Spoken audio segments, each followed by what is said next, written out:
Olá, seja bem-vinda ou bem-vinda ao canal da Editora Luz e Conhecimento. Eu sou Maria Regina Vilarinho, dirigente do Centro Espírita Tenda de Aruanda, em Brasília, e médium de psicografia de Pai Joaquim de Aruanda e Pai Sebastião do Congo.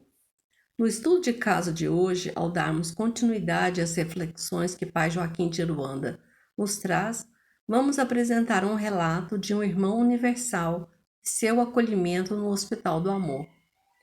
O exemplo deixado por ele demonstra que o Pai nos oferta programações de aprendizados das verdades eternas em muitas moradas, incluindo a Terra, e é nosso livre-arbítrio e vontade que determina se vamos segui-las ou não. Para compreendermos o significado dos conceitos e reflexões que Pai Joaquim deixa na Umbanda, sugerimos a você o nosso canal no YouTube Tenda de Aruanda, onde apresentamos mais estudos e reflexões. Antes de iniciar a apresentação do estudo de caso de hoje, te convido a se inscrever em nossos canais, da Editora Luz e Conhecimento e da Tenda de Aruanda. Na Umbanda, nossa prioridade são os estudos, e estes levam ao conhecimento. O conhecimento liberta, pois a verdade inspira a liberdade de existir no universo. Vamos então ao relato da história de um irmão universal que busca reencontrar os caminhos da espiritualidade superior e está temporariamente no Hospital do Amor, também tentando relembrar quem é, de onde veio e para onde irá depois daqui. Durante muitos milênios, observei muitos seres escravizarem milhões de mentes, por achar um processo poderoso de controle psíquico. Também escravizei milhares de outras, enquanto eu desenvolvia desmedidas ambições de poder e vaidade. Nunca havia analisado que eu era igualmente um escravo de seres profundamente perversos. Para atender meu ego e querer degenerados, eu acreditava na socialização dos recursos deixados pelo Pai na Terra para os mais inteligentes ou mais fortes, enquanto a maioria, considerada com capacidades intelectuais medianas ou inferiores, deveriam ser comandados ou escravizadas. Quem não tem capacidade para lutar pelo que deseja deve viver com as migalhas que sobram de nossas atitudes, ou com os poucos recursos que disponhamos a agradá-los. Esses eram meus pensamentos, e movia ações disciplinadas para implementá-las. Decaindo de estrela em estrela, cheguei à morada terra. Nesse ambiente, transitei com intransigências nas religiões como sacerdote, na alta hierarquia, na ciência como acadêmico de renome, na política entre os ditadores, reis e monarcas, na filosofia impus igualmente conceitos que transferiam a inferioridade dos sentimentos que alimentavam minha alma. Sempre movido por interesses que acreditava serem pessoais e exclusivamente meus e que me trariam grandes vantagens, impunha aos meus aliados e subordinados muitos estudos, metas e deveres que deveriam ser executados com muita disciplina e determinação, pois a desobediência era corrigida com rigor. Na área científica, senti enorme prazer em estudar a cosmologia, a qual, por meio de interpretações superficiais, íamos estabelecendo conceitos e teorias, sempre visando atacar e desmerecer aquelas que apontavam para a perfeição e a ordem do universo, e a presença de uma consciência suprema que tudo ordenava. Sentíamos imensa alegria quando víamos nossos contemporâneos e colegas desistirem de suas atividades, deixando um campo aberto para colocarmos as hipóteses que mais nos agradavam e que distanciavam os invigilantes e imaturos do conhecimento sublime. Os que nos contrariavam sentiam o peso de nosso poder em suas vidas. Nas filosofias espiritualistas e do cristianismo, como o catolicismo, mosaísmo, hinduísmo, confucionismo, protestantismo e budismo, e outros movimentos que visam despertar os seres para a comunhão com a hierarquia sublime, fizemos com que perdessem a razão inicial da pureza e simplicidade da fonte em que se inspiraram, levando-as a se alinharem aos poderes ilusórios do mundo, aos jogos perigosos da política sem ética, à aquisição de bens temporais e à idolatria dogmática. Em todos os setores, introduzimos a escravidão a credos, crenças pagãs, cerimônias ou dogmas, cultos externos, métodos exclusivos para adoração a Deus, a Jesus ou a profetas, a santos, entre outros. Frisávamos com veemência a necessidade de agradarmos as divindades com o peso do ouro, das doações e as oferendas, ameaçando com o medo, as culpas e os remorsos, os seres de psiquismos frágeis e inconsequentes. Por exemplo, o budismo tornou-se atrofiado pelos conceitos distantes das ideias do ser digno, o mestre Siddhartha.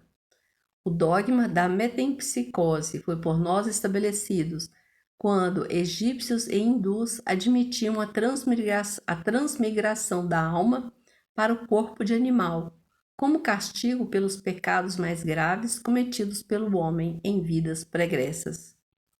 Os sacerdotes ensinavam ao povo que o espírito encarnaria na espécie mais adequada ao tipo de seu pecado. O glutão nasceria no porco, o irracível no touro, o bruto no elefante, o teimoso no asno. Igualmente, observamos um novo movimento filosófico-religioso que se iniciava nas terras programadas para serem a pátria do Evangelho, que dariam sustentação crística da filosofia do para a humanidade futura. Descobrimos que o movimento seria chamado de Umbanda, que já estivera presente em outras culturas no passado distante. Ele estava sendo reinserido pelos mesmos mestres do amor, como os fizeram no passado distante. Era preciso trabalharmos com destemor e determinação para destruí-lo, o que não foi difícil. Usando as mesmas táticas bastante conhecidas, nos alinhamos a médiuns e dirigentes e intensificamos as atividades mediúnicas de origem africana, com práticas ritualísticas que se fundamentavam nas velhas teorias e dogmas dos antigos povos da África, ressaltando as relações mediúnicas com os espíritos de índios, caboclos, pretos velhos, exus e congêneres, fortemente vinculadas à magia ou à escolástica. A maioria de seus princípios doutrinários, estabelecidos pelos mestres do amor, tornaram-se temporariamente distantes da programação inicial feita pelo Pai e os arcanjos, deturpando os ensinamentos puros do Espírito, a exemplo do que aconteceu nas outras religiões e filosofias espiritualistas. As palavras e as escritas tornaram-se sufocadas pelas interpretações restritas ao mundo físico, criando o reinado dos dogmas e das fantasias absurdas distanciadas dos estudos que libertam. Por volta de 100 anos atrás, fui capturado com parte de meu exército pelos guardiões do sol, com o auxílio de alguns médios encarnados que trabalhavam com profundo amor em uma casa vinculada à Umbanda, de grande simplicidade e humildade. Nesta casa reinava a disciplina, os estudos do mundo espiritual, especialmente a lei de causa e efeito e a reencarnação. A Umbanda do como os mestres do Hospital do Amor falam, pulsavam neste ambiente, pela ligação dos corações de médiuns, cansados das ilusões degenerativas, e isso permitia que muitos encarnados e desencarnados encontrassem respostas às suas aflições e angústias, buscando em consequência as mudanças vibratórias de sentimentos. Fomos levados para um espaço anexado ao Hospital do Amor, cujo local destina-se a espíritos de alta periculosidade, a exemplo das grandes clínicas psiquiátricas ou presídios de segurança máxima. Permaneço desde a captura separado de meus companheiros. Todavia, soube posteriormente que parte do meu exército continuava com disciplina os trabalhos dos dogmas na terra e também buscava meios de destruir a estrutura onde estávamos encarcerados.